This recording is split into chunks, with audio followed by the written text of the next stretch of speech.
Putting aside our sorrow, we renewed our faith in the prophecy that other rings would be found, and see how our faith has been rewarded.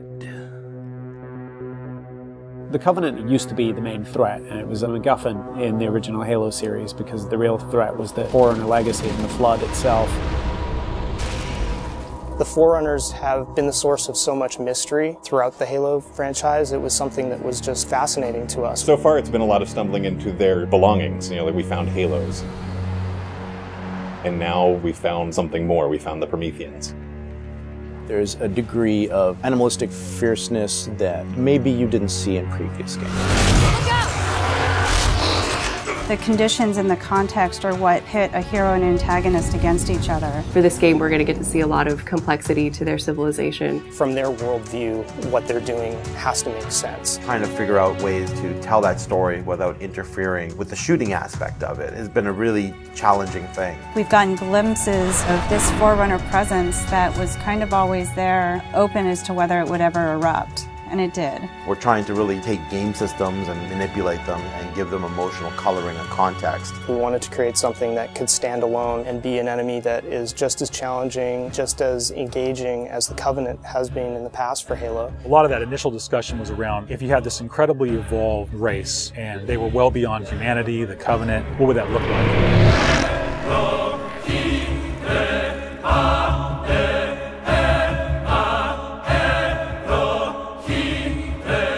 The design process for the Prometheans was intriguing, exciting, and then long and painful process. I think just because everyone was so invested in what they wanted out of them. How do you imply something strong, something vertical, something different? And how could we actually have a global logical language out of that Forerunner philosophy? Anybody who's played Halo goes, okay, Forerunner's the silvery angular stuff with blue lights across it.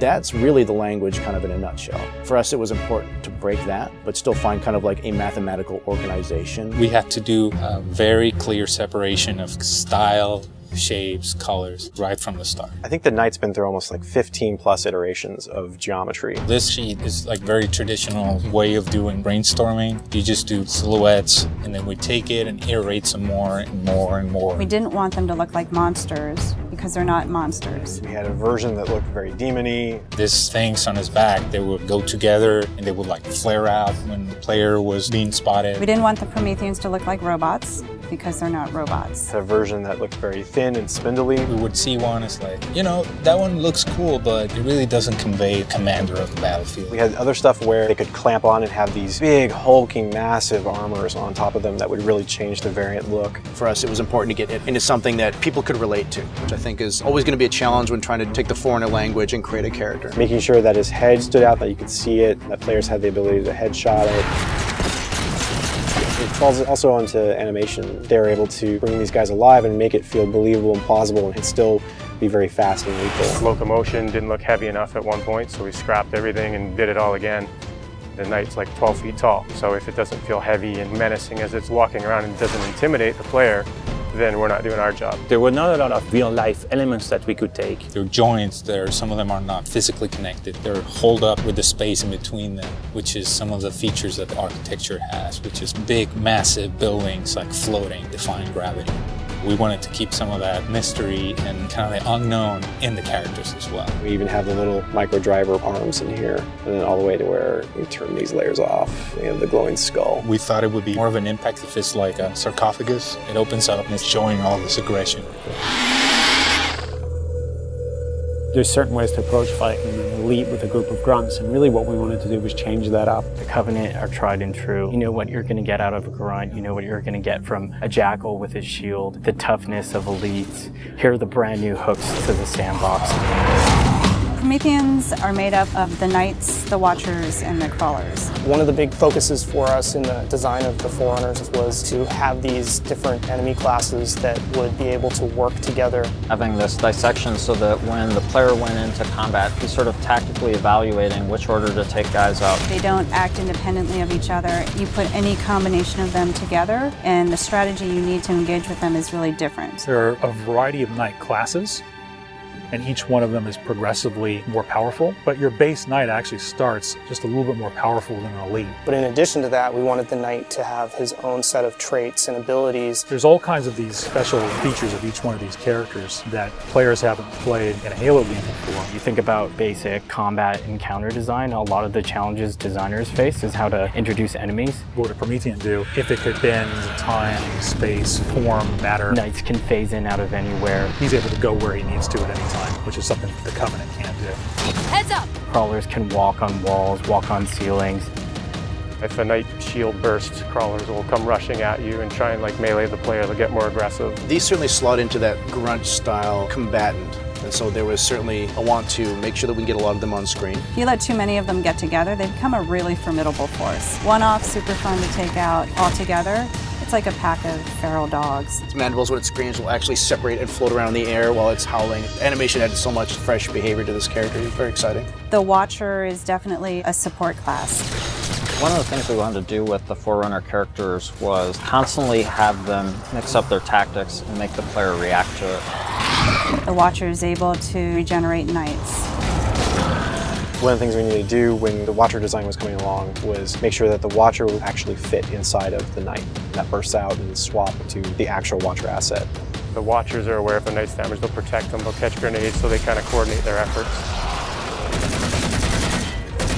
The Prometheans feel like the most advanced of the bunch. They're able to bring all of their technology and wisdom to the battlefield. With new enemy class comes new weapon class. We literally concepted probably 200 weapons for this game before we settled on the half a dozen that went in.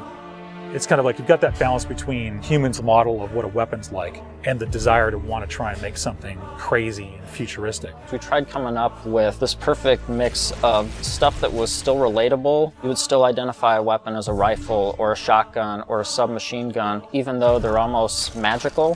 The Forerunner Scattershot was probably the first one where we really nailed the design on it. Everybody loves the hinge action shotgun, so we tried doing something like that so that the reload animation would be to cock it up and the front half would smash together. Every time you pick up a Forerunner weapon, it forms in your hand. So that sort of kicked off the component of having these guns form around the player. So there's that moment of like, oh, what is this gun? What does it do? And then when it comes into shape, it's kind of immediately identifiable. What makes the Forerunner weapons distinct is that usually they have dual purpose. So for instance, from the bolt pistol, you can charge it up and have something that's equivalent to almost like a shotgun blast. In the case of the light rifle, we actually experimented with doing dual firing modes.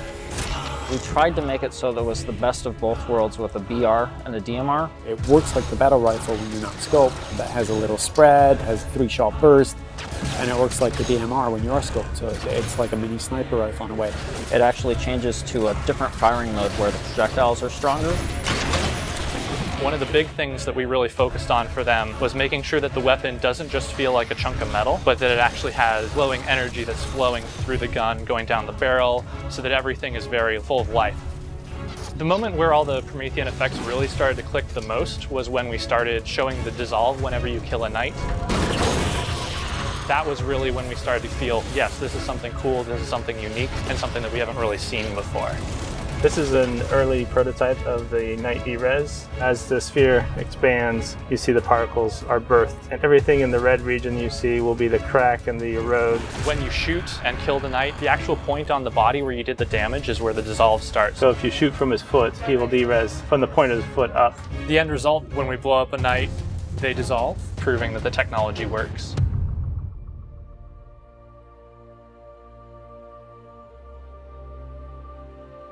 I look at the changes that we're making, and it really feels like we're making a sequel to Halo 3.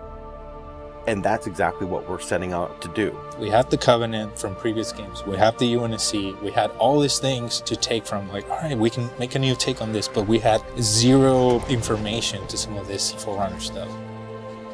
We're not just on a Halo, we're on a whole planet now.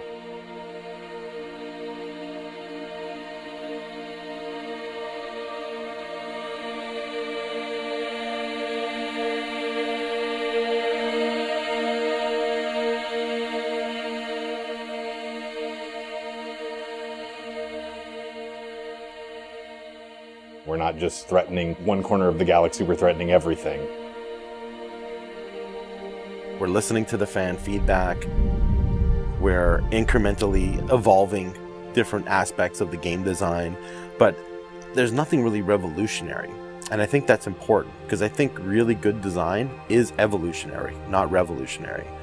And I think at some points we got in our heads with this game that we're just going to make another Halo. I don't think that's what people want. They may think they want that, but what they really want is something that speaks to the things that they love, but then provides them with something new.